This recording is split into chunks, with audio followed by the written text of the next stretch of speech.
Hello, everyone, and welcome to the Hut as we have the Lady Cougars set to face off against the Grace College Lancers. Alongside Josh and I'm Charles Benberry. Josh, an exciting matchup tonight. St. Francis 11-8 coming into tonight's matchup. Grace College 16-8, both 500 in the conference at 5-5 and 6-6.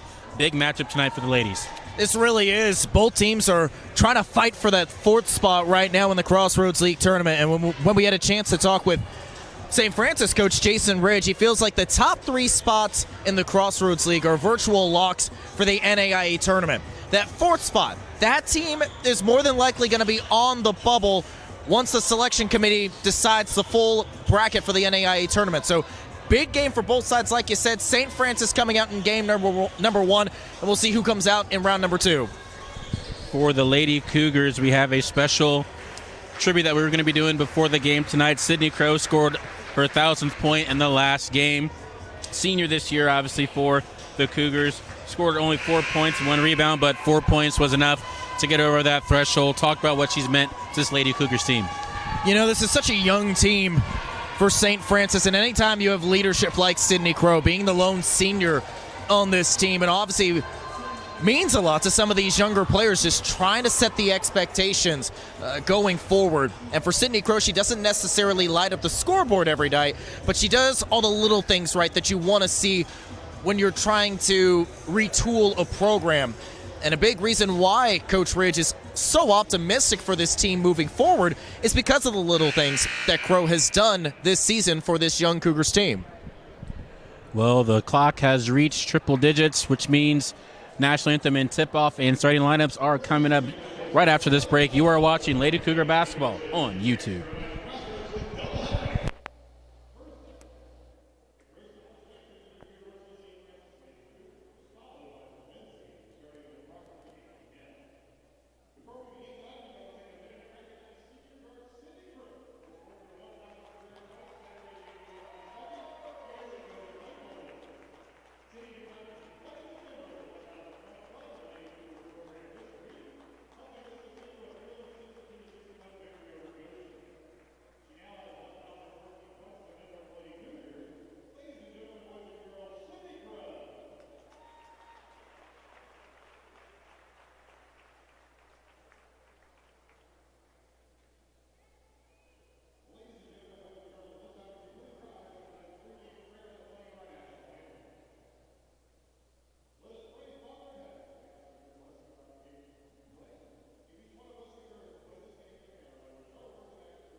And welcome back to the Hut, where we are just moments away from tip-off between the Lady Cougars and the Lady Lancers of Grace College. Alongside Josh and I am Charles Benberry. Let's go ahead and go over the starting lineups for both teams, starting with the visitors with Grace College, starting off at guard. A 5'6 junior, number 3, Maddie Ryman. At the guard/forward position, a sophomore, 5'11 from Monroeville, Indiana, number 25, Kinsey McMahon. At the other guard/forward spot, a 5'9 sophomore from Warsaw, Indiana, number 34, Kaylee Patton. And rounding out the other starting five, a 6'2 junior, Carly Feldman, and a 5'11 guard, Kirsten Poor. For your Lady Cougars, same lineup as it has been all year. In the backcourt, a freshman guard, 5'7 from here in Fort Wayne, number 1, Emily Parrott. A junior forward from Tipton, Indiana, number 4, Cassidy Crawford. The newest 1,000-point member of this Lady Cougar team, a 5'9 senior from Greenwood, Indiana, number 5, Sydney Crow. And rounding out the starting five, a 6'1 junior, Malia Kunkel, and a sophomore guard standing at 5'8, number 22, Reagan Pate. Josh, we didn't get a chance to talk about it a little bit before the show, so we'll go ahead and cover that now. What is the key to tonight's matchup for both teams? You know, for St. Francis, they got off to such a hot start against Grace on the road. They led the end of the first quarter 20-3 on that matchup, and Grace was really playing from behind that entire afternoon. Now, I'm not necessarily expecting a 20-3 start for this team, but obviously you want to get to a strong start if you're head coach Jason Ridge. You want to get the sour taste of last week out of your mouth, losing your last 2 games against some of the upper tier competition in this conference. And one of the big matchups I'm going to be keeping an eye on is going to be probably Kirsten Poor against Cassidy Crawford, 2 of the best players on the floor for both sides. Cougars in their white jerseys with blue numbers. The Prancers in their black jerseys. Tip-off is underway and is controlled by the Lady Cougars. Emily Parrott controls now to get into the offense for the Cougars. Again, coming off a loss in their last game, as an easy basket is in for Cassidy Crawford. And that's a great start for Crawford. Coach Rich really challenging her to show up in big moments. She dropped 24 in the game against Indiana Wesleyan last weekend, and a good start for her. They lost that matchup 74-61, did the Cougars. So off to a good start for the Cougars as a answer is knocked in for the Prancers, and that's Maddie Ryman. Right on cue, Maddie Ryman, one of the top players for Grace. She dropped 23 in the matchup last weekend in the win against Bethel. And, man, if I was Sydney Crow, I would have taken that look right there wide open. Hesitated a bit, decides to go for 2 points in the paint. That time it is blocked and call a jump ball. Possession will go to the Prancers, but you're seeing just a little bit of timidness, Josh, from both teams. Had an open 3, and then that time a little slow getting that basket off in the paint. I can't remember the last time I've seen a block without a player necessarily jumping. That's just great coordination right there by Carly Feldman. She's part of that 1-2 punch down in the low block, and here she is right now as she kicks that out. Feldman stands at 6'2", as the Prancers can't knock down a shot from the outside. That's Kaylee Patton with the miss. Cougars now pushing the ball up the court. Looks to be in a little zone, or the Prancers running man zone, now switches back to man. 15 on the play clock. Thought about a 3. Was Reagan Pate inside. Instead decides to go in the paint. And before the N1 can go, a travel is going to be called. So that's an interesting matchup there, Josh. Malia Kunkel, a 6'1 forward against Carly Feldman, a 6'2 junior. And for the second time, Feldman just disrupting Kunkel down in the low block. Kunkel with just a little bit of hesitation. She remembered that block. And with that hesitation, because of that, it caused her to think twice for a moment, and which led to the traveling. Parrott called for the foul. Feldman has a little bit more size over Kunkel, Josh, as you can see. Just a little bit stronger down there in that paint, so it's going to be interesting to see how Kunkel decides to approach that matchup. They go inside to Feldman right there, and before she can get the pass off, a travel is called. So back-to-back turnovers on the bigs.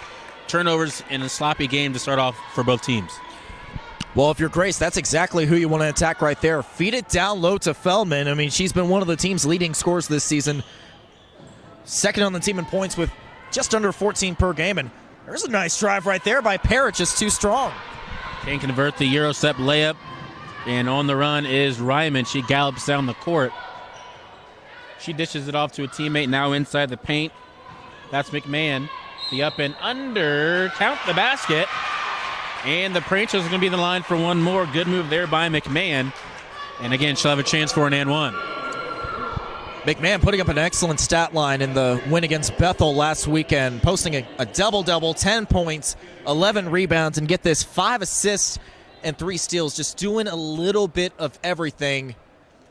Now, McMahon hasn't necessarily lit up the stat sheet this season from a scoring standpoint, but you see right there, just doing a little bit of everything as Grace now comes out with a bit of a press.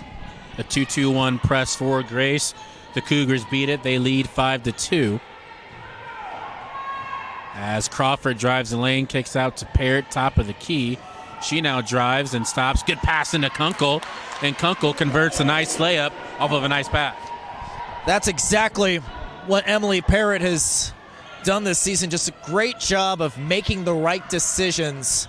Always so tough when you're thrust into the starting point guard role as a freshman, but she's really matured throughout the season. Here comes Crawford again, drives with the right hand, stops, layup, no good, gets her own rebound. And now she passes out to Pate for 3, and that is off. And rebounded by the Pranksters and Ryman.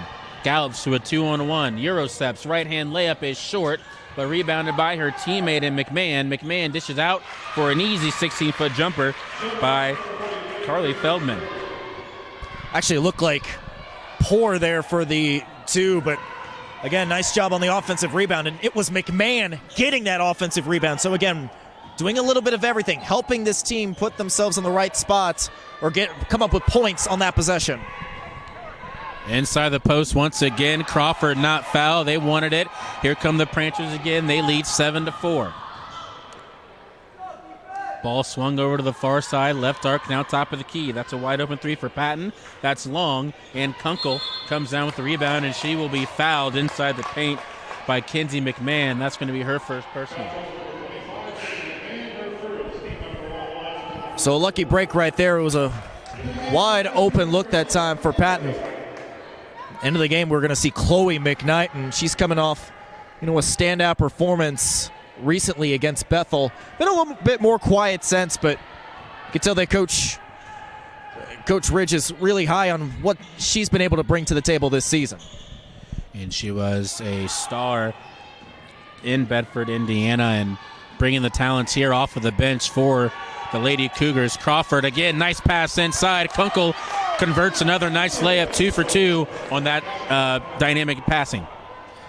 Nice job again on the bounce pass, really creating the open opportunity for Malaya Kunkel, and good job by her to convert against a double team that time. Poor drives the lane, now kicks out to a free throw line jumper, and another jumper outside the paint is good. This time it is Kaylee Patton who knocks it down. Score is 9-6, and again, Cougars breaking this 2-2-1 press being deployed by the Pranksters. Left corner 3 is no good. That was taken by Sydney Crow.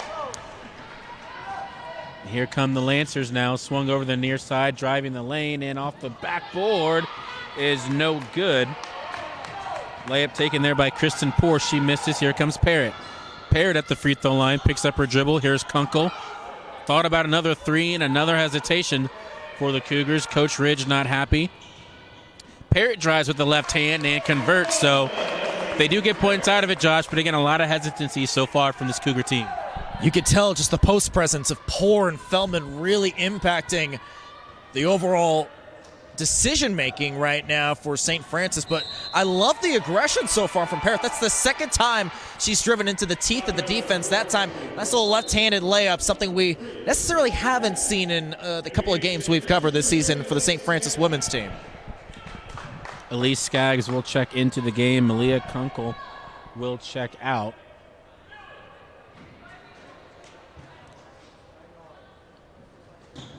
And the Lancers do get it in with good defensive pressure by Emily Parrott. Ryman controls for the Lancers. She has 2 points.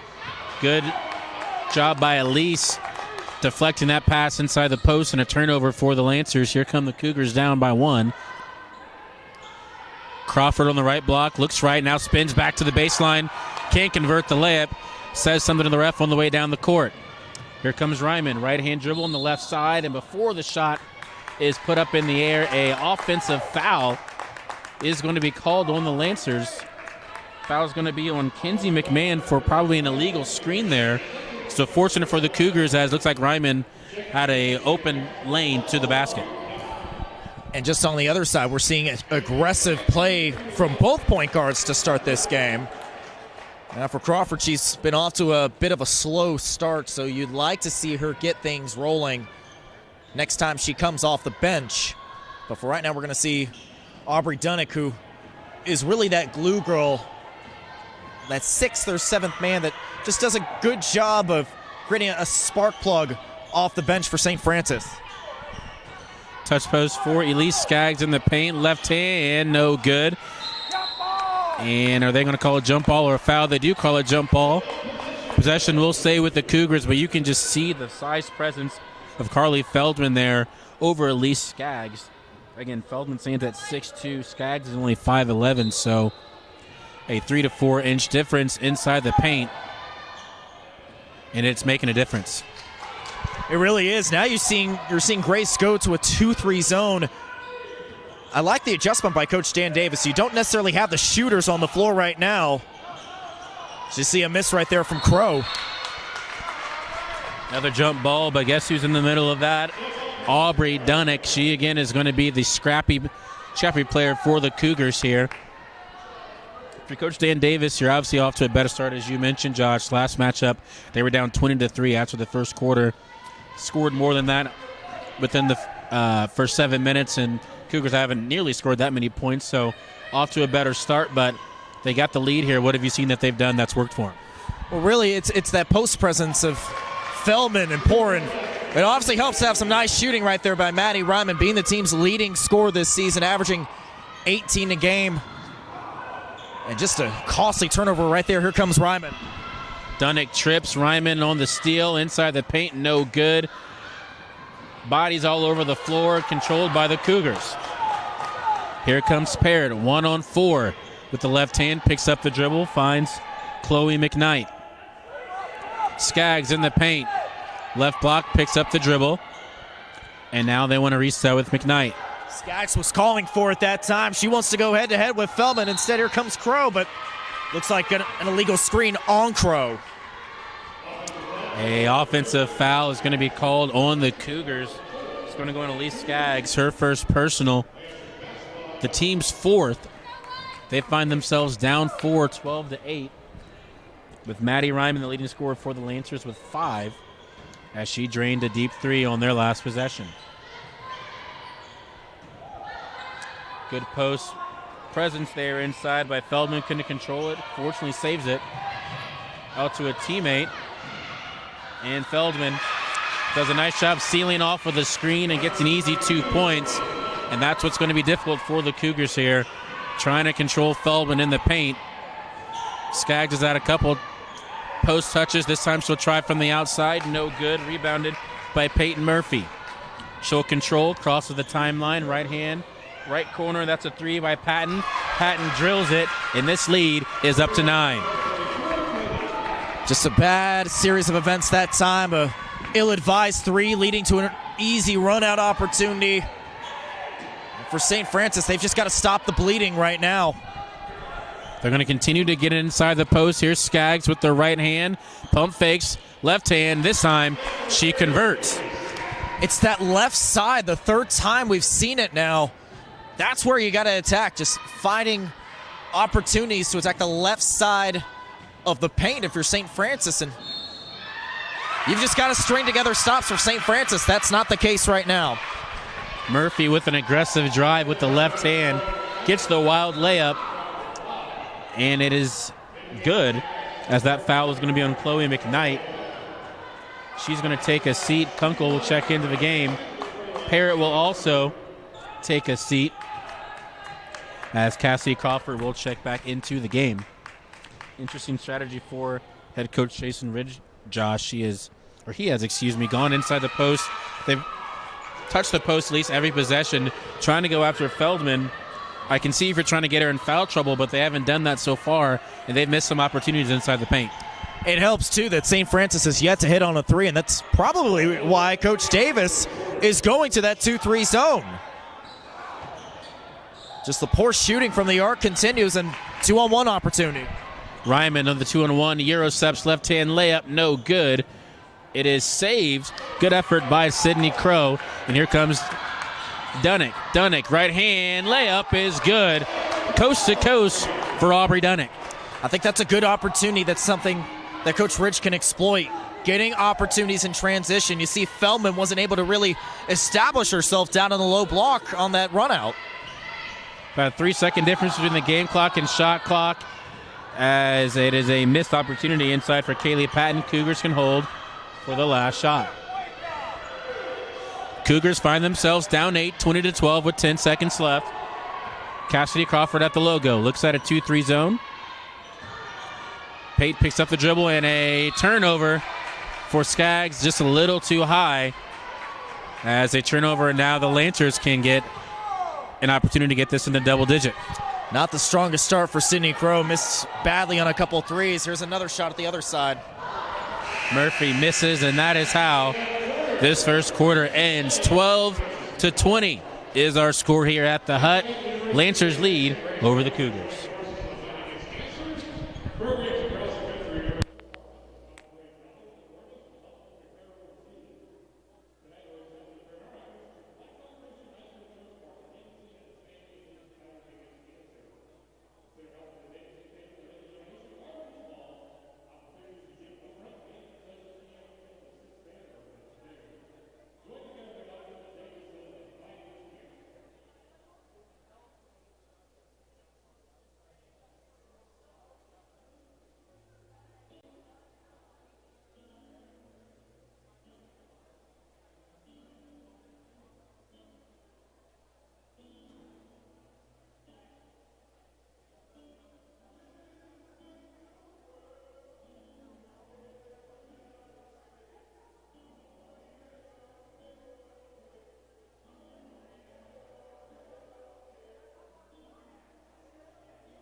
Welcome back to the Hut. 20-12 is our score. Grace College leads the St. Francis Lady Cougars 20-12 alongside Josh A. And I'm Charles Benberry. Story in that first half, Josh. 3-point shooting, 50% the Lancers shot. Cougars obviously didn't shoot that well from the three-point line. Find themselves down 8 after that first quarter. Yeah, and the hot shooting from beyond the arc, they've only hit 2 3-pointers, but 2 of 5 that's right now above their season average. While St. Francis, they've got to be able to hit some shots from the outside. They are getting clogged right now down on the low block. Kunkel picks up her dribble, trying to find a teammate. Finds a cutting Patton, and Patton is fouled. I think that's going to go on Murphy. It is. That's going to be, I believe, her first personal. And that's going to put Emily Parrott on the line for 2 to try to trim this lead down to 6. Kunkel very fortunate not to get a 3-second call right there. I mean, she was stuck down in the low block, and good heads-up awareness by Emily Parrott to cut in the lane, realizing her teammate was in trouble. Parrott knocks down a pair of free throws. Again, this lead down to 6. Good start for the Lady Cougars. Ryman still on the court for the Lancers alongside her teammate, Kaylee Patton, Feldman, who controls, and also McMahon. Murphy controls, swings over to the far side inside of Feldman, and that is just too easy for Feldman's size, seeming to become an issue for the Lady Cougars. They might have to switch their defense or maybe think about doubling her in the paint. That's only the second field goal for Feldman, but she's made her presence known on both ends of the floor, mainly defensively. Crawford can't convert a left-hand layup in the paint, rebounded by Patton of the Lancers. Here comes Murphy. Murphy finds her teammate Ryman, finds the dribble handoff action. Murphy gets inside of Feldman on the right block. Back out to Murphy. Murphy, shovel pass to Patton for three. And this is a double-digit lead, 25-14. Parrott caught out of position that time, leaving Patton wide open on that triple. And that's the second triple that Patton has hit in this half.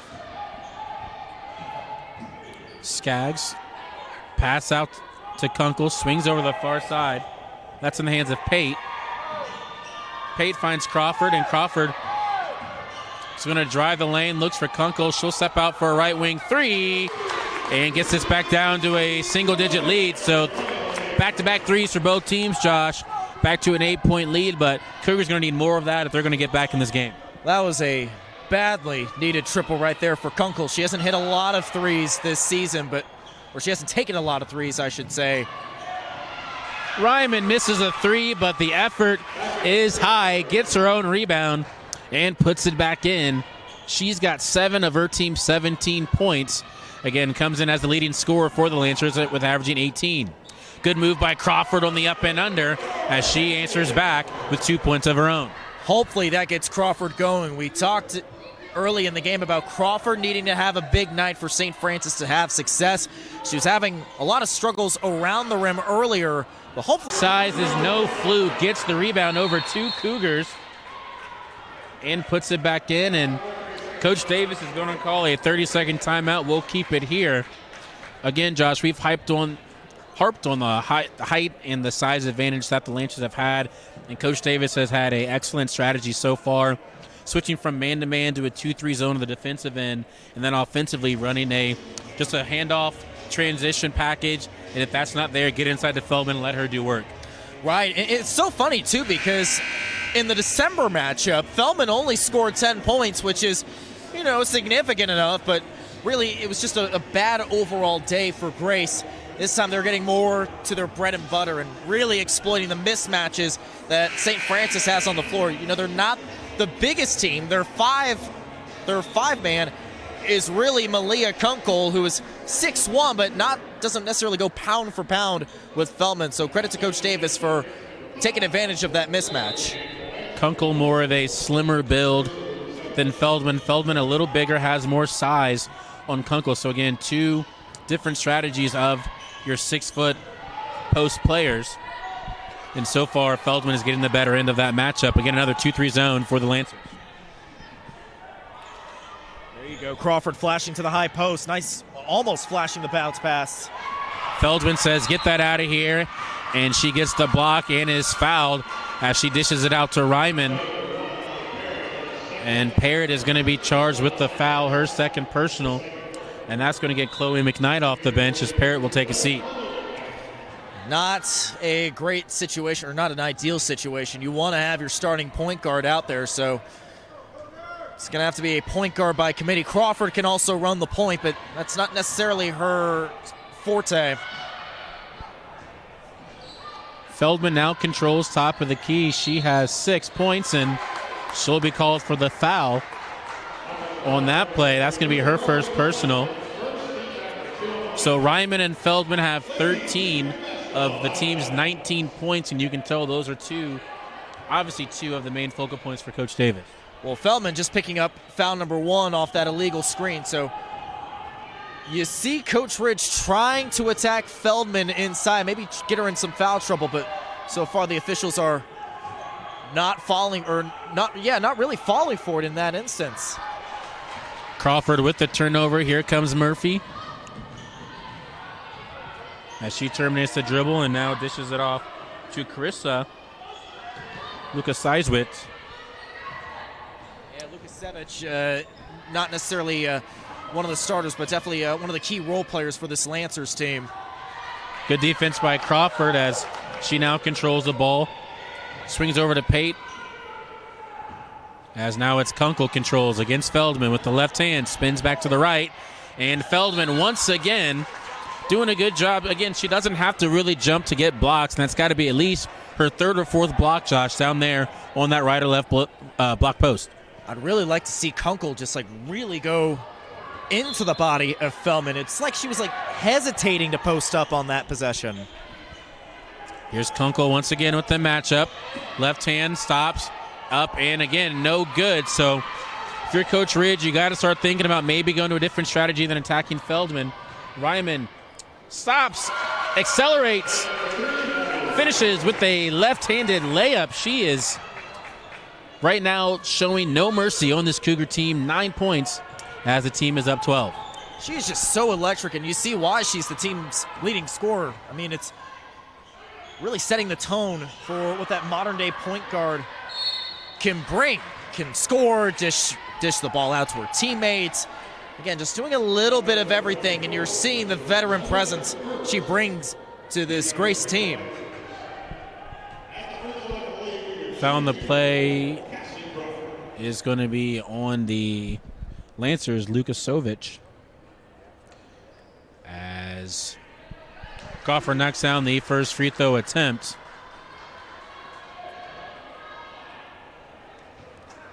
Trying to get this back to a 10-point deficit for Crawford. She has 5 points, make that 6 points for the Lady Cougar. Ryman's played all 15 minutes so far here in this game, as the ball is now in the hands of Feldman inside the post. Finds a cutting Murphy. Murphy with the left hand is no good. Gets her own rebound. Left wing three. It is short, air ball to be exact. Gets her own rebound. Finds Feldman, and Feldman there for an easy 2 points. Got to be able to rebound better on that possession. Granted, it was a lot of awkward-looking shots, so not necessarily the typical way of rebounding, but those second-chance opportunities kill her on that possession. Back to a 12-digit lead as Crawford now drives with the left hand. Pump fake stops. Up and under with the right hand. Can't complete it. Feldman with another rebound. Here comes Ryman. Far side. Right hand dribble. Finds Feldman. Swings over to Murphy on the right wing. Back over to Ryman. Left wing. Now trying to find a post player. That's Feldman. Picks up the dribble. And a shot is up, but a travel will be called on Kirsten Poor before she gets that shot up. Just dragged the feet just a little bit, as she might have been too wide open and kind of got a little excited to take that jump shot. Very fortunate, too, for St. Francis, because it just seems like this team is reeling right now. They just got to find a way to stop the bleeding. Really, Grace is their own worst enemy right now with a couple of untimely turnovers on their last few possessions. Well, the bleeding might be stopped as Feldman takes a seat, so we'll see what the Cougars can do as Feldman will get a breather. First possession with that, Sydney Crow controls, swings over to Pate, facing again this 2-3 zone. As it is Skaggs. Here's Crow, now Crawford. Crawford loses the dribble, but there's Skaggs. 4 seconds on the game clock, and a good pass inside to Crawford. So there's the inside post touch you like to see, and they convert with Feldman on the bench. That's a good opportunity right there, and way to stick with it, too, after the ball got loose for a second. Not panicking late in the shot clock, and here's another turnover. Skaggs with the steal, Crawford on the fast break, and she loses the ball. It is knocked out of bounds. Murphy did a good job defensively to get back on that play, not allow the easy layup. And now Coach Ridge will call a timeout.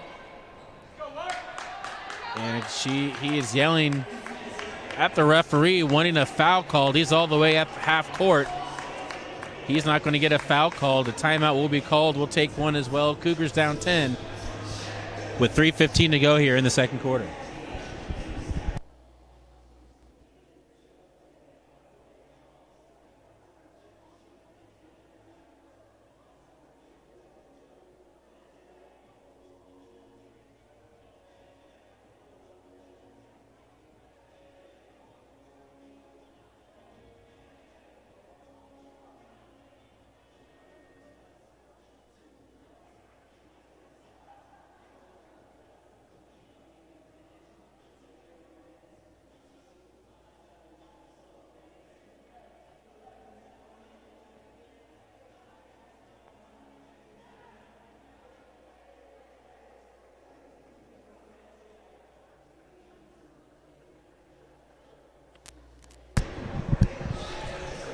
Back at the hut, 3:15 to go.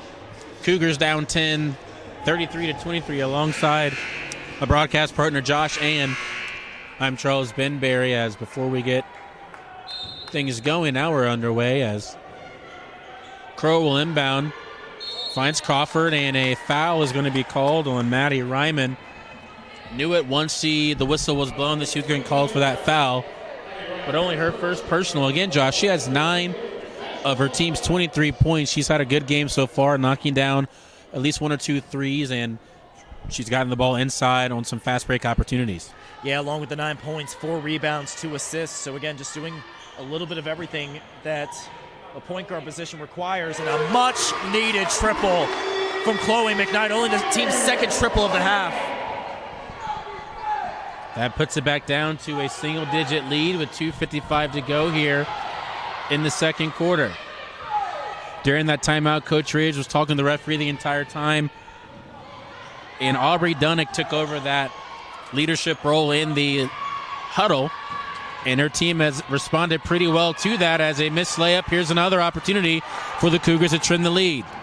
Crawford with the right hand dishes off to Pate, trying to find an inside post touch as again facing a 2-3 zone. McKnight back-to-back three, can't get it to go. That would have brought down the house here at the hut, and now the Lancers control. I have my hand up. That looked good from our vantage point, but again, St. Francis has been most efficient in transition in this first half, but a better job by Grace to get back on defense and reset their 2-3 zone. And for a second, it looked like St. Francis was running a matchup zone, but now it looks like they've reset to their man-to-man. Top of the key. 1 second left and a shot clock violation. The defense has stepped up here for the Cougars. They've gone on a 5-0 run since Feldman has taken a seat. Coach Davis recognizes that, gets her back in the game with 1:52 to go, and we'll see if she can stop the bleeding just a little bit. As you mentioned, the bleeding stopped for the Cougars. They kind of put the pressure on the Lancers, and now Feldman back in the game. We'll see what she can do. Yeah, and that could be bad news for St. Francis. Is again, Grace sending up in their 2-3 zone. They are not deterred, even though St. Francis hit a triple just a couple possessions ago. Crawford goes around Feldman and gets a layup to go. 5-point lead now, as it is. The score is now 33-28. Looked like Crow sealed off Feldman on that drive by Crawford, or at least sealed her off just long enough for Crawford to get the open drive. Crawford already in double figures. Crowd starting to come to life. Ryman drives the lane, can't complete it. Murphy there to put it back as she stops a 7-0 run for the Cougars. Looks like Coach Davis is hot right now for Grace on the other sideline, saying there was a push on the other end. Chloe McKnight. McKnight for 3, can't convert as Feldman comes down with a rebound. That would have been huge. Here comes Murphy for the Lancers. She finds Ryman, drifts over to the volleyball line, and she is going to be content with taking some time off this shot clock as they now run their offense. Controlling is Patton. Patton finds Ryman. Murphy, right corner, 3. That's short. Rebounded by Skaggs. And Cougars can have the last shot if they want it, as Coach Ridge is screaming out for 1 shot. Yeah, as bad as that miss was for McKnight on the previous possession, it did create a 2-for-1 situation. So good heads-up awareness. And again, they do get to set up for that final shot. Keep an eye on McKnight. She did hit one earlier. Ooh, defensive foul is going to be called. Looked like Crawford might have used the shoulder a little bit to create separation. Refs didn't see it that way. Either way, it's going to go a 1-and-1, I believe. Or a foul, on Crawford. Foul is going to go on Kirsten Poor, her first, as Crawford leaves the free throw long. And you hope Crawford can turn the page after this first half. She's got 10 points, leading St. Francis right now, but 10 points on 10 shot attempts, not the most efficient first half as that one rims out. Misses 2 free throws. Here's Feldman, but now Crawford gets the steal. Crawford, left-hand layup is good as the half ends. Cougars in the second quarter on a 9-2 run, get the lead down to 5 as it's 35-30. So Crawford making up for that 2 missed free throws, gets 2 points eventually on a steal on a fast break. and that's exactly what the Cougars needed in the half. That was a great hustle there by Crawford, realizing how much time she had left on the clock. You were hoping she was able to get to the rim right as the timer expired, and just, again, great heads-up awareness, and hopefully that will get her going in the second half because, again, Coach Ridge knows she is going to have to be on her A game with a game as big as this, which will essentially decide fourth place in the Crossroads League with only a few weeks to go until the end of the regular season. Well, that is our halftime here at the Hut. 35-30 is our score. Lancers lead over the Lady Cougars. Second half action is next. You're watching Lady Cougar basketball on YouTube.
And welcome back to the HUD. It is halftime here. Score is 35-30. The Lancers lead, over the Lady Cougars. Alongside my broadcast partner, Josh A. and I am Charles Benberry and Josh A. Tale of two halves in that first half for both teams. Only one double-digit score. That's from the Cougars and Crawford, but more consistent scoring for the Lancers as they have this 5-point lead, led by their two stars, if you would call them that, in Maddie Raymond and also Carly Feldman. Yeah, for Carly Feldman, she's only scored 8 points, but really her bigger impact is on the defensive end of the floor. St. Francis has been a bit hesitant to go after her and really attack the post, and because of that, Feldman has picked up a couple of blocks, altered shots, and St. Francis has really struggled to score when she's on the floor. Now, there was a stretch in the second quarter where St. Francis was able to get into more of a rhythm, and that was when Feldman was off the floor. So if they could find a way to attack her, maybe even get her in foul trouble, perhaps that can create some more success for St. Francis. And on the other side, too, they've only hit 2 3-pointers. Their season average is around the 33-34% mark. If they can hit a couple more of those, make the defense respect the outside shooting a little more, perhaps it can get Grace out of their 2-3 zone and maybe stretch the defense a little bit and create more opportunities to attack in the lane. They had a 5-0 run when Feldman was on the bench, ended that second quarter. In that first half on a 9-2 run. What do they have to do here in the second half? You mentioned knock down some threes to get them out of that 2-3 zone. If you're head coach Jason Ridge, do you continue to go inside the post and attack Feldman, or are you getting out of that, trying to find something else? Are you double teaming her down on the post on the defensive end? Yeah, I would maybe look at a double team. Feldman has had some issues with passing out of those double teams, so that could be something to look into. And on the offensive side, you got to find a way to keep feeding Malia Kunkel and Cassidy Crawford. Crawford's been getting her shots. It's just she leads the team right now with 12 points, but that's on 11 shots. So Crawford, when she does get those touches, she has got to be more efficient. Kunkel comes out with a wrap on her wrist/hand. We'll have to check and see if that hinders her at any point in this game, as a reach-in foul is going to be called on Sydney Crow. No, a traveling violation. I thought it was a reach-in foul on Crow. So a good start to the second half for the Cougars as they forced a turnover on the first possession for the Lancers. It was a good defensive set coming out of the halftime, trying to trap the ball that time, and I don't think Grace was ready for that. That's why McMahon traveled. Crawford, leading scorer for the Cougars, now drives. Right corner three, Pate. That is short. Feldman again with another rebound. I like how they're going to Pate. She didn't get a lot of looks, and she's really known as one of their knockdown three-point shooters. The look didn't go that time, but maybe they can get her in a rhythm in the second half. McMahon does a great job sealing her defender on the offensive end, gets an easy 2 points as the first score in the second half goes to Grace.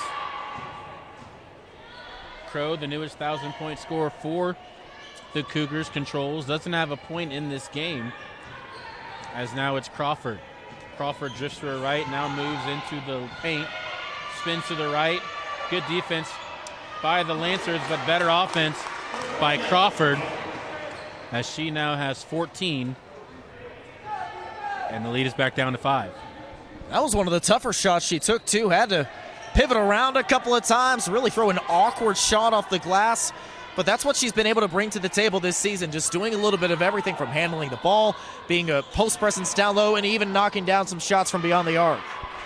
Lancers doing a great job sealing inside the paint, as that's 2 consecutive baskets made inside the paint by their bigs, that time by Feldman, who's now in double digits. Parrott now controls. She scored 4 in that first half, looking for a 6-point.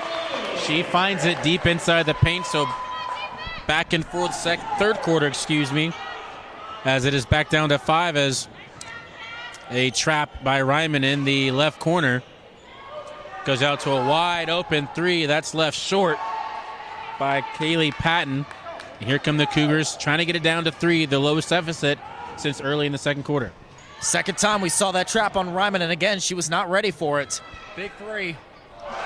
Crawford knocks down a three, and this is a 2-point game with 7.5 to go here in the third. 17 for Crawford.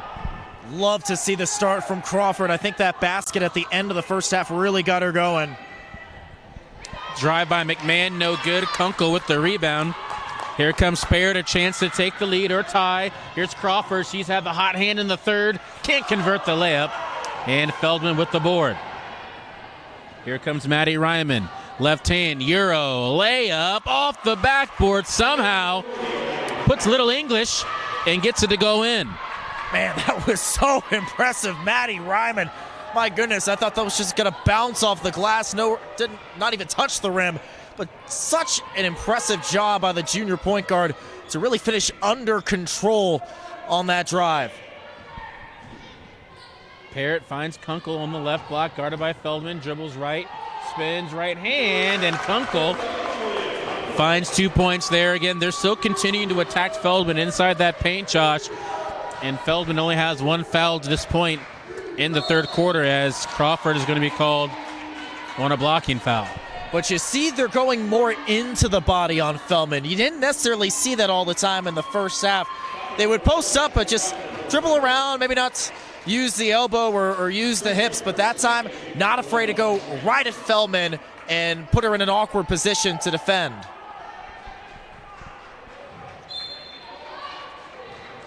So for Crawford, that's going to be her second personal foul, the team's first, and the only foul here in this third quarter.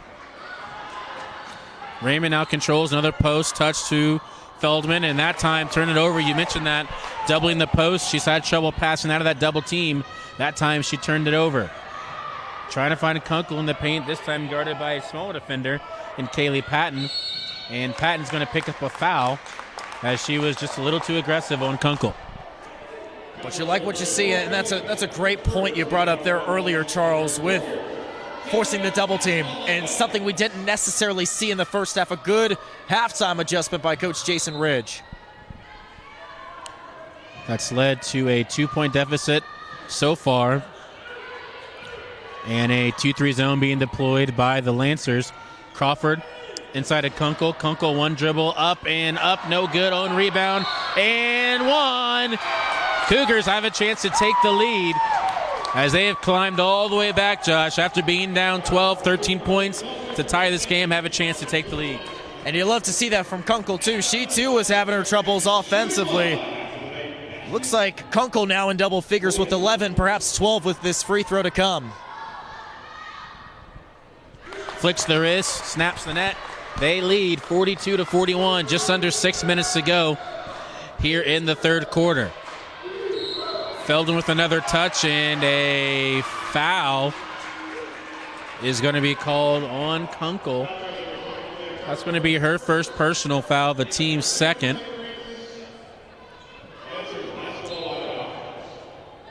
And Ryman, will inbound under her own basket. She gets it back off the drive. Trying to find Feldman on the left block. Can't find her. Kunkel do a good job. But it is no match for the three-point shot, as that is Ryman once again. She's got 14 in the lead. Teeters back to Grace, 44-42.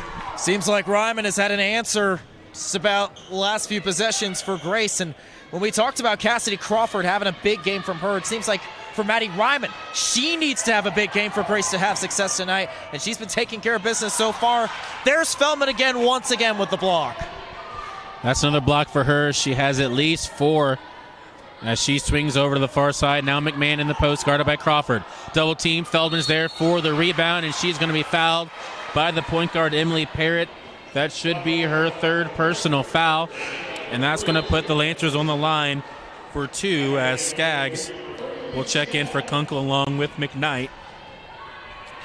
McKnight will come in for Parrott. That was an unfortunate break there for Parrott, because on the other side, it looked like the ball was tipped, but Feldman doing a great job getting in position to catch that ball, and Parrott was caught out of position as a result.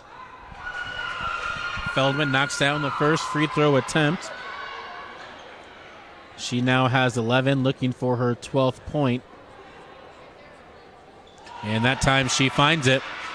Back to a 4-point lead for the Lancers as they were just down 1 with the Cougars climbing all the way back. Looks like man-to-man for the Lancers, and an easy layup for Crow is missed. Here comes Ryman. Ryman with the right hand, switches over to the left, now spins back right. Good hands by Elise Skaggs. One-on-one, Skaggs, Feldman. Who's going to get the better end? It is Crawford. Somehow wills that ball in and gets 2 points as they almost travel call by Kaylee Patman. Here's Feldman, double teamed inside the post, back out. Patton, 3, short, and it is a jump ball. Looks like possession arrow is going to go to the Cougars. So they've got a chance to tie this game or retake the lead here with 4:19 to go in the third. So the trade-off with the double would be it creates an open shooter for Grace, but coming into the season, Grace shoots about 33%, so it looks like Coach Rich is okay with giving that up and just living by the three-pointers. Meanwhile, a much-needed three-pointer for Elise Skaggs to put St. Francis back in front. Skaggs drills the top of the arc 3. You mentioned Josh. Lead teeters back to Cougars. Matching is Kaylee Patton. And again, it's like a seesaw, Josh. Back and forth we go. We've had at least 4 lead changes here in this third quarter. Cougars doing a much better job defensively to get back in this game. And Crawford backing down McMahon. Spins right, baseline, puts up the shot. No good. McMahon with the defensive effort. She controls and now dishes off to Maddie Ryman. That was just great defense there by McMahon. No fouling right there. All hips that time. All feet just going pound for pound with Crawford. Ryman finds Feldman in the post. Back out top of the key. Patton swings over to Ryman. Ryman for 3. Another 3 for Maddie Ryman. She's got 17. Lead back up to 5. 52-47. Seems like whenever the Cougars make a run, Lancers answer. Ryman just drilled a 3, gets the rebound, crosses the timeline, 3-on-3. Finds Patton, top of the key, another 3. This time it's long and rebounded by McKnight for the Cougars. Sydney Crow controls, now Skaggs, left corner 3. Heat check, doesn't get it, and this time it is rebounded by Kirsten Poor. And Ryman will slow the tempo down just a little bit to catch her breath. Big possession, it feels like. Again, just when it felt like St. Francis was teetering for control of this game, Grace has had an answer, and Feldman, again, just continuing to torment this St. Francis team. She's just too big down there inside the paint. Grace College on a run of themselves to extend this lead back to 7. An 8-0 run for the Graceland Lancers. A 30-second timeout. We'll keep it here. Again, Cougars have climbed their way all the way back, Josh. They've taken the lead a couple times, but it seems whenever they get that lead, Grace has an answer, whether it be a three-point basket from Ryman or an inside post touch, an easy seal in the post. And just a lot of credit goes to Coach Davis's squad, like sticking it out. You know, they took that opening punch in the second half from St. Francis. But credit to them for being able to answer back. You had big-time shots. Maddie Ryman, also Carly Feldman, just really making her presence known throughout the game. And if you're Coach Davis, I mean, you just got to ride the hot hand. I mean, how long can Feldman stay in there without getting a breather? Because as long as she is in there, St. Francis has just had very few answers for her. Speaking of breather, Maddie Ryman has played all 28 minutes, of this game as McKnight drives to the basket and gets fouled, so she'll have a chance to go to the line. Last game, we got the call. She had a career night here, 19 points for McKnight. You mentioned she's slowed off just a little bit, only 3 points now off of the bench for her. Coach Ridge is going to need her off the bench to really get some points and get that bench scoring up if they want to get back in this game. That's a big thing from McKnight that Coach Ridge has been trying to emphasize with her is if her shots aren't going in, what are some other ways that you can affect the ball game? Can you play solid defense? Can you rebound? Can you set up your teammates with assists in other ways. There's more than one way to help the team by scoring, and it's really that any young player needs to go through when you're having growing pains like this. And for McKnight, unfortunately, not a great shooting night for her, but again, she's got to be able to stay engaged on the defensive side when she has bad shooting nights like these. Only a freshman this year and knocks down a pair of free throws. Lead back to 5, 54-49. Skaggs trying to front Feldman. This time gets her off the block. Now in the hands of Ryman. Defense is picked up in an air ball and a shot clock violation. Coach Ridge wanted a foul for Feldman, but they're going to get the ball regardless. So good defense there by the Cougars. And now they need to capitalize whenever the Grace Lancers don't score. They need to capitalize and get baskets off of that. We'll see what they can do. Dunnick controls for the Cougars on this possession. She's the point. She drives the lane, spins to the left, stops inside of Kunkel. Kunkel loses it. Trying to find a teammate, finds Dunnick. Dunnick can't control, and is it going to be a kick ball or a foul? Looks like it's going to be a foul on Peyton Murphy. A bailout right there because it resets the shot clock. Well, the ref signaled 20, but there is no 20 on the court for it. There you go. So it's going to be a kickball violation. So they're saying it must have been kicked by Grace, so possession will stay with the Cougars. And as you mentioned, the shot clock does reset to 20. Kunkel in the paint, goes to the left, switches back right, off the backboard. Kunkel knocks it down, 3-point game. Just a tough basket right there for Kunkel. What a steal by Dunnick! Dunnick gets the steal, 1-point game under a minute. 54-53. And now the defense starts to amp up a little bit. Ryman, no good. And Dunnick had 3 players going for the rebound, as you got to love the effort there by Dunnick. Kind of reminds me of a TJ McConnell in stealing the inbound pass, and just that effort that you love to see on the court, and that's what gets you more minutes in the game. Interesting to see if Coach Ridge keeps her on the court in the fourth quarter to make her and try to keep this energy up for the Cougars. That's a great comparison right there with TJ McConnell. You know, doesn't necessarily light up the stat sheet, but it's just such a disruptive presence coming off the bench, and especially with Cassidy Crawford not having the most efficient of nights, you've got to find the scoring from somewhere else. 5-second difference between the game and shot clock, but it won't matter now as a foul is called on McKnight. Looks like that's going to be her second personal foul, the team's fourth.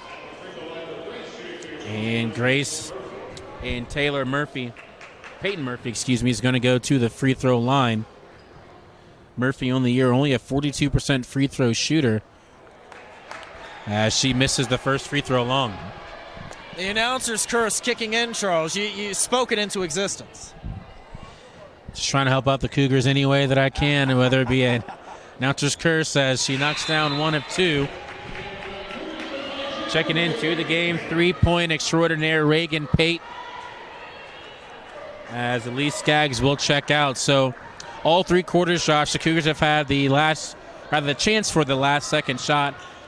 They've only been able to get 1 shot up out of the 3, so we'll see what they can do here as Dunnick will control her team down to 55-53 as the clock strikes 10. You do have McKnight and Pate open for 3 in the corners.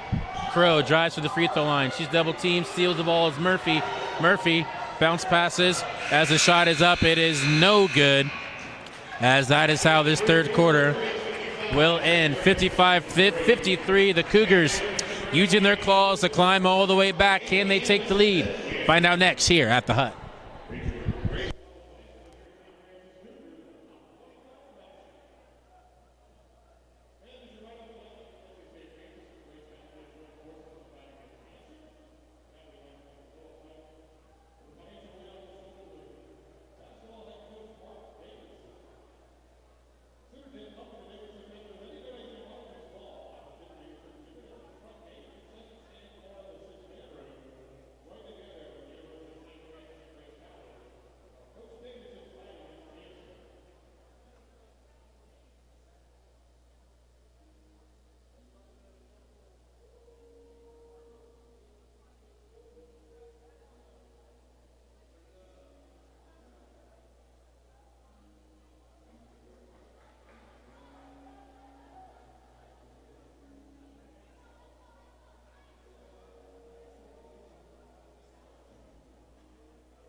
Fourth and final corner here at the Hut, 55-53, alongside my broadcast partner, Josh A. and I am Charles Benberry.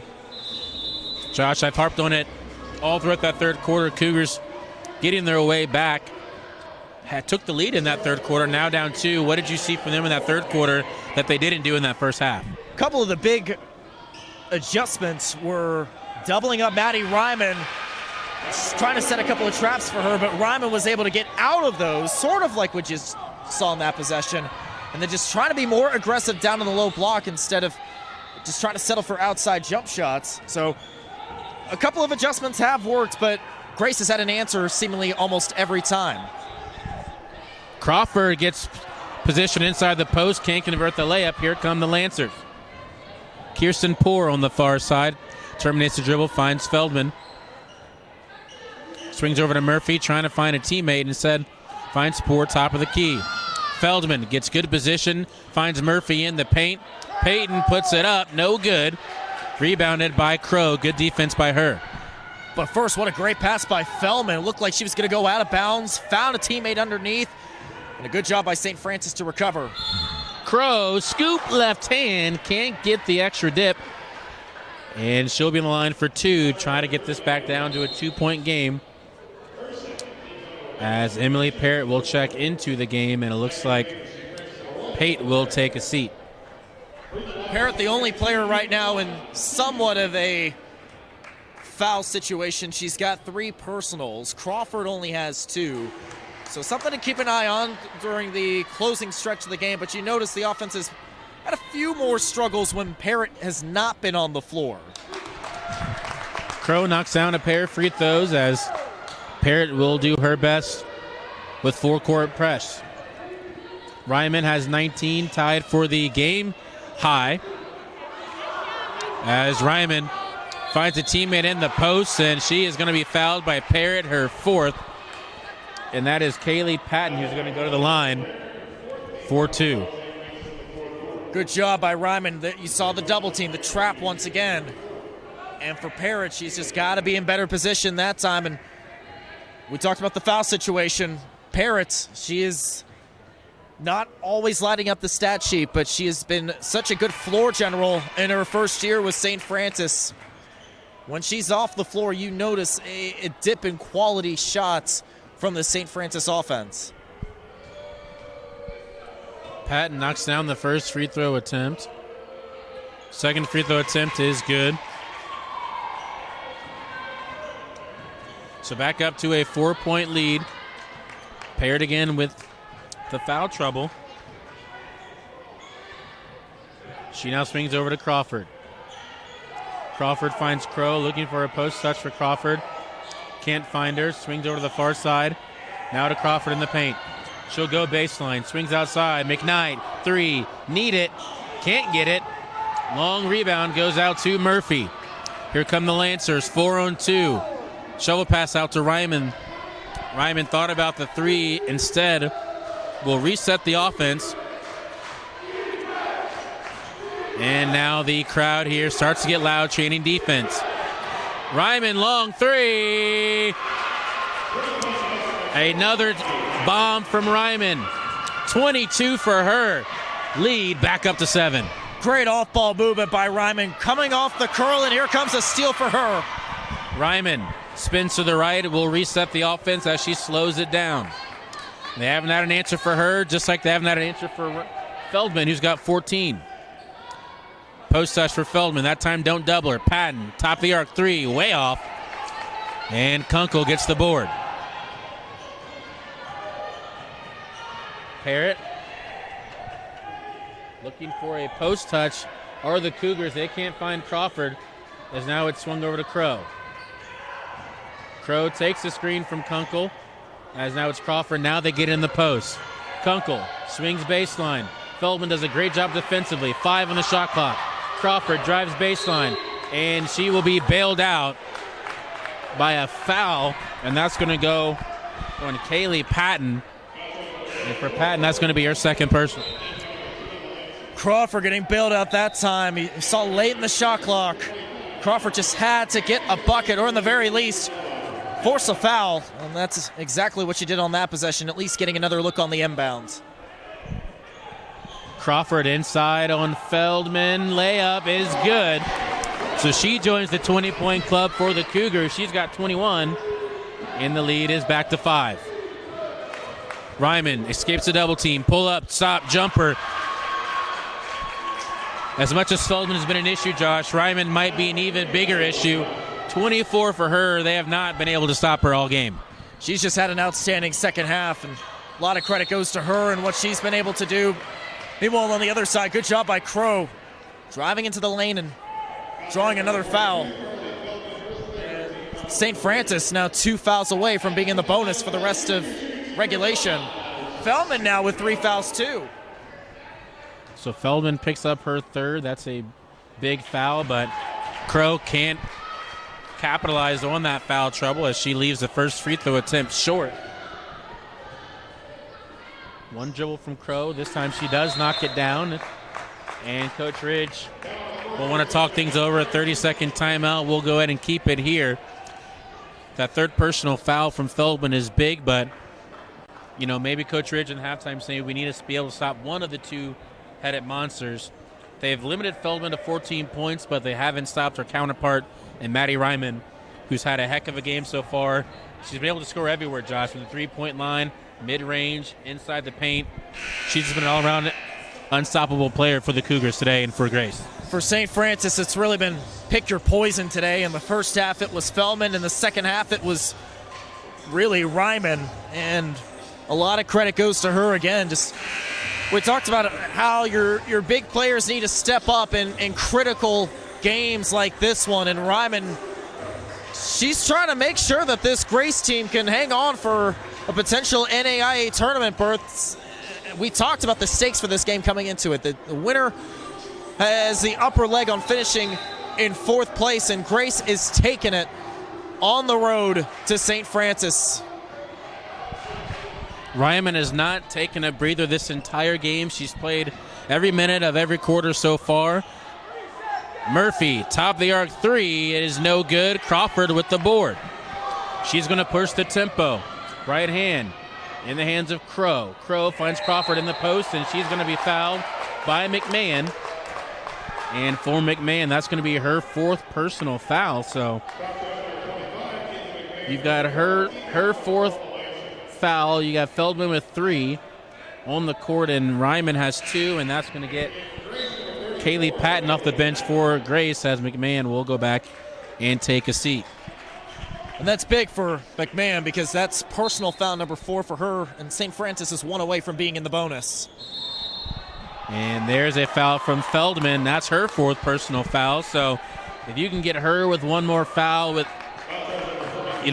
hopefully within another minute or so, that's big for the Cougs, and then you just have to worry about Ryman as your only person you need to stop. And I was going to mention before, do you get Dunnick back in there as the energy person as she leaves that free throw short? She's your energy glue, and right now when you're with your team missing free throws and you're down 6 points now, you need that energy to come from somewhere, and time's running out. One of the advantages that St. Francis has had today is at the free throw line. 14 opportunities at the stripe compared to 8 for Grace, and I think you lean into that for the final 6 minutes. And a bad pass from Grace. Jump ball, possession error goes to the Cougars. So good defensive pressure there. Maybe more of a bad pass there from Grace. Either way, it results in a turnover for Grace and a chance for the Cougars to chip away at this lead. That's another advantage that St. Francis has had today. 12 turnovers for the Lancers, 7 for St. Francis. Now the points off the turnovers decidedly in St. Francis's advantage. 18 points off turnovers, just 1 for Grace. Back to the 2-3 zone for Grace. McKnight showing she's not a freshman, drills a big-time 3, and this lead is down to 2, 5:40 to go in the 4th. We had a feeling this would come down to an exciting finish, and Charles, it looks like we're going to get that for the final 5.5 minutes. Crowd back into it here at the Hut. Ryman being controlled by Dunnick, and a touchy foul. is going to be called on Dunnick. For Dunnick, that's going to be her first personal foul. But if you're the Cougars, you can't let that get you down. You still need the energy. You got to continue to keep this up. And again, they've clawed their way back after being down by double digits. And here's Ryman, guarded by Dunnick. Ryman's got 10 on the shot clock. Swing to the far side, and McKnight with the steal. The freshman, one-on-one layup, no good. But she'll have a chance to tie this game at the line as she was fouled. What a sequence for Chloe McKnight in the last couple of possessions. Knocked down three on one end, not afraid to take those big shots, and then coming up with the steal, forcing the foul, like you said, Charles. Not afraid of the big moments, and she's only a freshman. She's got 8 points, but can't knock down the free throw attempts, so Cougars will at best be down one if she can knock this down. Her first miss of the game at the line. She knocks this one down, so a 1 point game, 64-63, 5:10 to go here in the fourth. Poor controls for Grace. Shovel passes to Murphy, and a timeout will be called by the Lancers. It's going to be a 30-second timeout. We'll go ahead and keep it here. It seems like once Dunnick has been on the floor, Josh, she's had a very good plus-minus. As good things seem to happen when she's on the court. Her energy and just the way she gets around on the court, her defensive pressure has been up, and it seems to uplift her other teammates. The defense has stepped up in this last minute or two, and that's gotten them back in this game as they find themselves down one. Well, that's the identity for Coach Ridge as long as he's been the head coach for this team. It's defense first. Defense wins championships, to use a time or an ageless cliche. And really, it's going to have to come down to getting defensive stops. The offense has finally come alive. You're able to get looks inside the arc. They've been tough looks, but you have been able to make those shots count. But really, it's finding ways to stop Ryman in the final 5 minutes. Feldman gets another post touch. She's double teamed immediately, spins baseline, swings over to the top of the key. And thought about a three was Patton. She doesn't take it. Here's Ryman with 7. Patton drives with the right hand. Murphy, big three. They need it. They don't get it. Rebound by Dunnick. Dunnick, not the biggest, but gets the board. Shovels over to Crow. Crow's going to set the offense as she gets a screen from Kunkel. They're trying to find her in the post, and they finally get it to her on the right block. Shovel pass back to Dunnick. Left corner, that's Crow, and Crow stepped out of bounds. And that's a costly turnover for the Cougars, but they have time with 4:20 to go in the fourth. A couple of times now we've seen the lead teeter back and forth in the second half. Just when it seems like St. Francis is about to take control of this game, Grace finds their way back in it.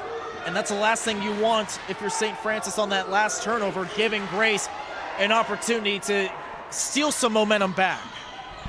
Dunnick all over Ryman. She hasn't been able to get the ball. Murphy controls with 10. Terminates the dribble. Free throw line jumper. That's long. Tipped out and rebounded by Kunkel. Another opportunity for the Cougars to take the lead.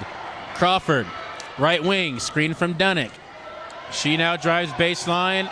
No foul called, and now a foul is called on Murphy. Murphy tried to draw the charge, and she affected Crawford with the shot. So Crawford has a chance to give the Cougars the lead once again. Their largest lead, I believe, in this game has been 1 point, and that came in the third quarter. To go back to the defense a bit for St. Francis, they've been sitting on 64 for a little over a minute now. 2-3 stops in a row. But now we got to talk about the free throw shooting, because that's 5 misses now. 6 now, 12 of 18 from the line. Make it 7. 12 of 19. And if they lose this game, it's going to come down to free throws, Josh, as Cougars can't capitalize on the foul. Grace now controls the ball with Maddie Ryman. Left wing screen from Feldman. She'll take the pull-up jumper. That's no good, and a hard foul, as that is Dunnick on the ground. She's going to be called for the foul. And she's a little slow to get up, as now she does. She's going to stay on the court, as Murphy will take a seat for the Lancers, and now Parrott will come in. Let's see who she's going to get.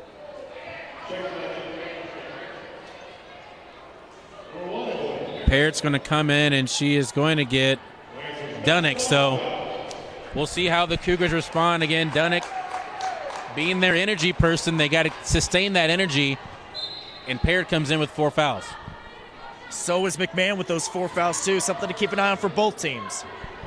Ryman off the dribble, handoff, spins inside the paint. Good defense by Crow, stolen by Kunkel. 4th straight opportunity for the Cougars to take the lead. Can they capitalize here? Parrott now controls, and she stands at the volleyball line. Here's McKnight off the screen, 3, long, rebounded by Crow. McKnight gets it once again. Euro's in the lane, and she is fouled. And if that's on Feldman, Josh, that's going to be her 5th and final. It's not. It's on Poor. It's going to go on Kaylee Patton. Did they call it 43 or 34? It's going to go on Poor. So that's going to be her 3rd personal foul. Dunnick check backs in, and very fortunate for Grace, Josh, as Feldman was right there in that action. Could have gone either way. I thought they were going to call Poor, and that was the case. Feldman was just standing in her spot first, and oh my goodness, St. Francis. You said it, Charles. If they lose this game, because of free throw misses. They've just got to get this done. And, oh, man, 2 straight misses again. And you got to think the missed free throws getting in the heads of the Cougars. Again, you can't have missed free throws in big-time situations like this. And they've missed 4 straight free throws. So Coach Ridge won't be happy about that. I'm sure they'll spend some extra time in practice drilling free throw attempts. But Cougars still in this game, only down 1, 64-63. Just under 3 minutes to go here in the 4th. Cross-court pass over, right wing 3. Flicks the net. And again, if you're the Cougars, you knock down those free throw attempts, this game is at least tied, or you're still up 1. Now you find yourself down 4. Crow picks up the dribble, trying to find a teammate in the post. It's now Dunnick. Dunnick drives the lane. Right-hand scoop, no good. Kunkel, Feldman fighting for the board. Feldman controls. Feldman throws to Ryman and Dunnick all over the scores table. That could have ended bad, Josh. And if we were down on that side, on the end of the court, we would have been trampled. Yeah, fortunately, we've got more of a bird's eye view up here instead of being at the scores table, but you gotta love that hustle from Dunnick. I think just landing on top of the scores table, that's pretty much her style of play summed up in one action right there. She'll take a breather as Parrott checks back into the game. Crow looking for Parrott, finally finds her in the backcourt. Her team down 4, 2 minutes to go here in the 4th. Crawford thinks about a 3, doesn't take it, finds Parrott. Parrott takes a screen, now drives left hand, knocks over Ryman. Left hand layup is good from Parrott. They needed it. Very fortunate for Parrott not being called for the offensive foul, and almost a traveling that time on Ryman. Falls and slides on her knee pads, no travel called. She's doubled. And now ball swung to the right corner. Thought about a 3 was Patton, and a foul is called. I believe that's going to go on Crawford. That's going to put Grace in the bonus now with just over 90 seconds to go. She's got to be careful. Slammed the ball down right in front of the ref. Luckily to not get a call for a technical foul, and Coach Ridge didn't like that, and she's immediately going to go to the bench and stand next to Coach Ridge, trying to explain herself. Frustrations I can see, didn't want that foul call, but you got to keep your composure down here in the crunch time. Patton on the free throw line is 68% free throw shooter. First attempt is up and good. Extends this lead to 3. And again, Josh, you got to think about those free throws.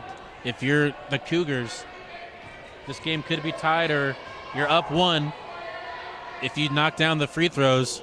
This time, Grace leaves the free throw short, so it's a 3-point lead, a 1-possession game. So if you're St. Francis here, 90 seconds to go, you don't need a 3 right here. Just get the best available look. Now looks maybe from McKnight. Swings over to Kunkel. Kunkel thought about a 3, wants Skaggs inside the post. Parrott in the right corner in front of the bench. Skaggs on the left block. McKnight, 3. Banks it in! Oh my goodness! The freshman acting like a senior. She's got 12 off the bench. A full timeout called by Coach Davis. This game's tied at 68, a minute 9 to go. We'll be back with a minute 9 here at the Hut.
Minute 9 to go at the Hut, 68 apiece alongside Josh Ayan. I'm Charles Benberry. Early in that second quarter, didn't look like we'd be here, Josh, but that's why the game of basketball is played, and we're going to see who's going to be a winner here with a minute to go in the fourth quarter. Patton controls for Grace, trying to find her teammate, McMahon, in the post, can't find her. They instead find Poor. Poor drives, right hand, no good. Rebounded by Crawford. They can go 2 for 1 if they hurry. Coach Ridge doesn't seem too anxious to go for a 2 for 1 here. They want to take some time off the clock. About a 12-second difference between the game and shot clock. Looks like it might just be a straight ISO. This is who you want to have. Crawford making the game-winning play. Crawford spins baseline off the backboard, no good. Feldman with the rebound. Grace has a chance for one shot. 20 seconds left. No timeout is going to be called here from Grace, and now Coach Davis calls it with 18.3. If you're Coach Ridge, I'm not sure that's exactly the call you wanted. You wanted it in the hands of Crawford, but I'm not sure you wanted that exact play clock. Again, going after the bigs.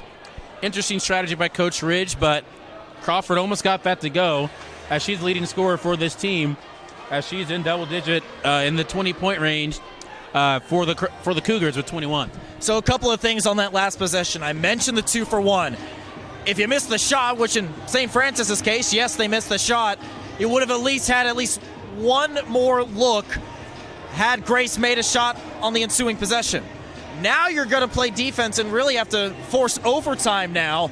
And then, to your point, the ISO right there, you do want Crawford with the ball, but I would have liked to see some action. Get Crawford moving off the ball, take the defense's attention away from her, and maybe set up a play where she does get a look to the rim, but maybe on a catch and drive or something similar to that instead of just a straight-up ISO. Well, you know where this ball is going, Josh, either in the hands of Feldman or Maddie Ryman. So if you're Coach Ridge, you're drawing up a play, a defensive play. Do you continue to double Feldman in the post, leave a wide open 3 for the win? Or do you go man-to-man and hope you can get one more possession out of your post and send this game into overtime? If you're inbounding to Ryman, I would set the trap right away because she has had some issues passing out of the double team. But this depends if Ryman does get the inbounds. If not, go ahead and post Feldman if they do try to feed it down to her. But really, like you said, it's going to come down to one of those two players. Whoever does get the ball on this possession, double team. Force them to pass out of it. Now, Coach Davis might know that, and they might have a three-point attempt by Kaylee Patton. She's knocked down a couple threes in this game so far. She is the inbounder, which is always the one you want to worry about the most when inbounding the ball. Dunnick checks into the game. She guards Ryman. 15 seconds left. She stands at the logo. She's facing a double team. She is going to take the screen from McMahon on the left-hand dribble. Drives the lane. Drives on Dunnick, and Dunnick is called for a blocking foul. But there's 5 seconds left on this clock, so the Cougars do have a chance. I'm sure they'll call a timeout and advance the ball. But that's one of those plays, Josh, that can go back and forth. You knew the ref was going to be put in that situation. He called the blocking foul on Dunnick. And you got to like the aggression from Ryman. She was either going to score or force the officials to draw the foul. That's exactly what she did, driving into the body of her defender that time. Nice work by Ryman, 65% free throw shooter. She rattles home the first free throw attempt, as that one looked like it might have fallen out. If you're the Cougars, if it is a miss, you have to rebound the ball and get ready for a timeout. Free throw attempt is up and good. And Coach Ridge will call a timeout. And they will advance it, so 5 seconds, plenty of time to set up a game-tying or even a game-winning bucket. And I'm not sure, maybe you do go back to McKnight on this possession. Let's see what the see who the five are on the floor. You either want to go Crawford or McKnight. McKnight clearly not afraid of taking those big shots, but again, Charles, big game for both sides, essentially gonna give the winner the upper leg on fourth place in the Crossroads League, put them in better position to perhaps get an at-large bid for the NAIA tournament. Huge season ramifications coming up on this final possession of regulation. I'm assuming you bring in Pate here, as she is your best three-point shooter on the team. Looks like the five walking out on the court. McKnight, Parrott, Kunkel, Crow, and Crawford. Pate will not be in the game. Again, with the timeout, they advance the ball, and now Coach Davis sees what offense they are in. He calls a timeout of his own. And this one is going to be a 30-second timeout. You have Ryman on the court. She's played every minute, every second of this game. She's got 26 points. She's got a pair of teammates who have 14 apiece in Feldman and also Kaylee Patton for the Cougars. Leading scorer on the court is Crawford, and Crawford has 21 points. And then you have also two pair of double-digit scores as well with McKnight with 12. And you also have Kunkel, who has 14. For Coach Ridge, Josh, who are you putting the ball in the hands of with 5 seconds? So you've got Pate and McKnight in, both three-point shooters, even though they haven't really shot well today. We've also got Crawford. Now defensively, both Feldman and Ryman are on the floor. My gut would tell me go to McKnight. Set her up for a game-winning three, but let's see what they draw up. Crow will inbound in front of her bench. Looking for McKnight, right corner. Three, good! Good! Chloe McKnight! Oh, what a shot from the freshman!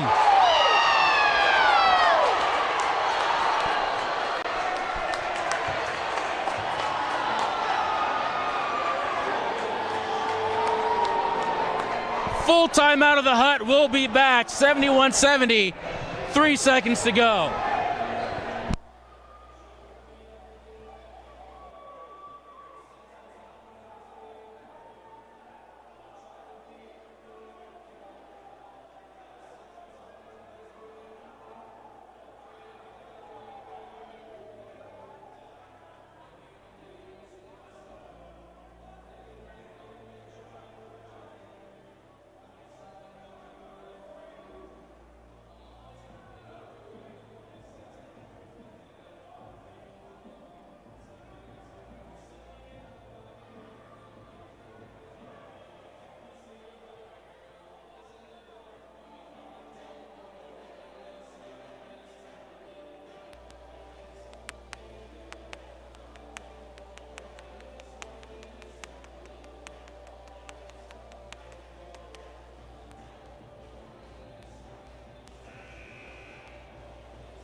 Back at the hut, 3 seconds to go after McKnight drills a clutch corner three.